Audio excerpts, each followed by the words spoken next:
Surprising perhaps, but my favourite part of making these videos is usually designing the thumbnail. And it's often the first thing I do, sometimes before I've even tested the bike. And this was the original thumbnail I'd intended using for this video on the X-ADV. Comparing my Honda ADV 350 to the Honda X-ADV 750 makes sense, right? It looks the same, it's got the same name almost, just twice the power and twice the price. The thing is though, as soon as I got on the X-ADV, I realised that it's a completely different machine to pretty much anything I've ever ridden, in fact. For reasons known only to Honda, they've basically taken their NC750X and disguised it to look like a scooter. And if sales figures are anything to go by, it's worked. Do you remember the Chevrolet SSR? No, don't worry, neither do I really. It was a quirky convertible flatbed truck that was, I believe, sold exclusively in North America in the early to mid 2000s. And when I say sold, I use the term in its loosest possible sense because it was such a flop that it was withdrawn after only 3 years. I mean, who needs a vehicle with only 2 seats, a rear load bay designed to carry bales of hay, and then be able to drop the roof to presumably cruise down to the beach? It just didn't really make any sense, and the woeful sales figures reflected that. The question I kept asking myself as I rode to my Honda dealer was, is the X-ADV 750 a modern-day two-wheeled equivalent of the Chevrolet SSR, the ultimate all-rounder, or a jack-of-all-trades that's master of none? Honda themselves categorise the X-ADV as an adventure bike. It doesn't appear in the scooter section, so let's try and work out what's going on. Now, I know I'm late to the party here. The X-ADV has been on the market since 2017, I think, and this revised version since last year. So, I'm assuming that you already know all the stats for the bike, but in case you don't, the key figures are we've got just shy of 60 horsepower and 70 newton meters of torque for a bike that weighs 240 kilos. I'm going to attempt to answer the question, what does the X-ADV feel like to ride? When would you actually use it? And would you just be better off with a normal scooter or a normal motorcycle? Then, as usual, I'll give it a rocket score. So what's it like to sit on? Well, it's best if you're quite tall and supple, as you can see here. The central tunnel is higher than on my ADV 350, so getting my leg over feet forward, as it were, requires concentration. Once on board, it's familiar territory, although as it's a bigger, wider bike, it feels even more like sitting on the back of a horse. I couldn't flat-foot both sides at once, despite being 6'1", 1m87. Manoeuvring out of the parking spot on the forecourt, I could feel the 240 kilos of the bike, but it was manageable and not that much worse than my 185 kilo 350. After the disappointing experience I had a few weeks ago with the DCT on the NT1100, I immediately put the bike in sport mode, and pulling away was a simple affair. It's not quite as smooth as the constantly variable transmission on a scooter, of course, and gear changes are certainly not as imperceptible as many claim, but it is good, and at least you don't get the awful metallic drone from the variator that you get on a scooter. Given that it has twice the engine capacity and twice the power of my ADV, at least on paper, I can only describe the performance as being leisurely, even disappointing. Up to about 100 kilometers an hour, 60 miles an hour, there's barely any difference with my 350, and it even felt slower getting up to about 50 kilometers an hour, 30 miles an hour, no doubt due in part to the extra 50 kilos it's got to lug around. The XXL wheelbase means it is very stable at speed though. I have to say I was expecting a little more, a grown-up Grom or a more fun version of the NC750X, but it really wasn't. I was certainly expecting it to feel more bike-like, a bike disguised as a scooter, many say, but I wouldn't. The riding position is very similar to my ADV. There's a bit more overall room, particularly for my feet, but you're essentially sitting upright with your knees at 90 degrees out in front. The bars are nice and wide. Having a full-size 17-inch wheel up front is reassuring, and the brakes are certainly much better than on the 350, although there is a fair bit of fork dive. The TFT clock is much nicer than on my ADV, more information and greater legibility, even in direct sunlight. You also get a handbrake, which is easy to use and works really well, although some sort of switchable electronic hill hold control would be even nicer.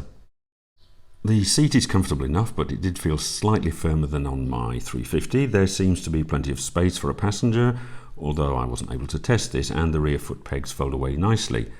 The keyless ignition works flawlessly, as it does on my ADV, but I still think all the controls could be brought together in a more intuitive way. And then, of course, you have the bar controls, which don't get off to a good start with the oh-so-Honda inverted horn and indicator buttons. Why do they do this? They do work and you do get used to them, but as things stand, it's all a bit like using an iPhone 1. Good at the time, but so much better 10 years later. As with most bikes, there are a few minor irritations, like a chain drive instead of a belt drive and an unnecessarily complicated windscreen adjustment mechanism, which is absolutely impossible to use on the fly. But the first of the two deal breakers for me is this underseat storage, or lack thereof. I don't know if you can pick it up on the camera, but there's only enough room for one helmet under the seat, and even that's a squeeze. I was using a Shoei open face helmet for the test, but I had to fair ram it down the sides to get it to fit, and there was no room for anything else, maybe a pair of gloves. You do get a gas strut, which is nice, but the opening angle is less than it could be, meaning you have to bend down and reach in more than you should. My smaller half-price ADV 350 has enough room for two helmets, plus a bit of shopping, a riding jacket and a pair of gloves, not to mention a toolkit and a few other essentials in the cubbyhole in the sidewall. Now, storage capacity may well not be a priority to you, but for me it's one of the key benefits of a scooter. If you don't really need to carry stuff around, then get a bike.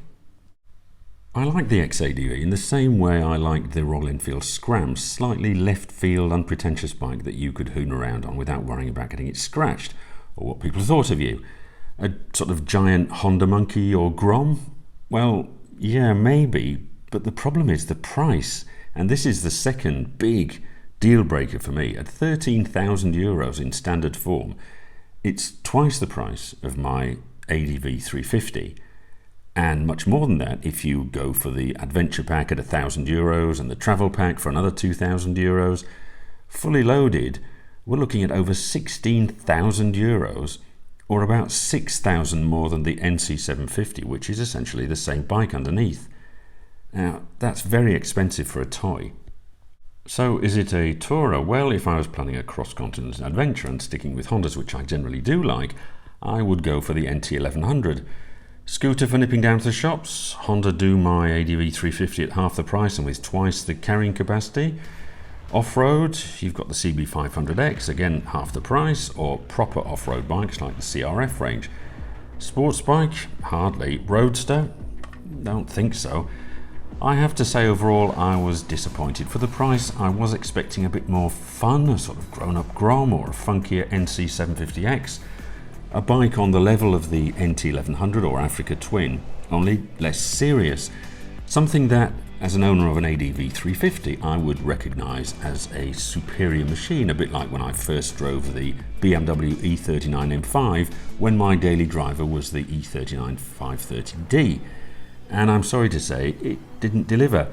It was okay, but only okay, and I certainly wasn't grinning from ear to ear, as I'd thought I might be given the pictures and the promotional video. Admittedly, I didn't venture off-road, and maybe, just maybe, it's absolutely awesome on the gravel, for which there is a separate riding mode, but I somehow think that's unlikely given the weight and the fact that you need the optional foot pegs to be able to stand up properly, and you would need some off-road tyres.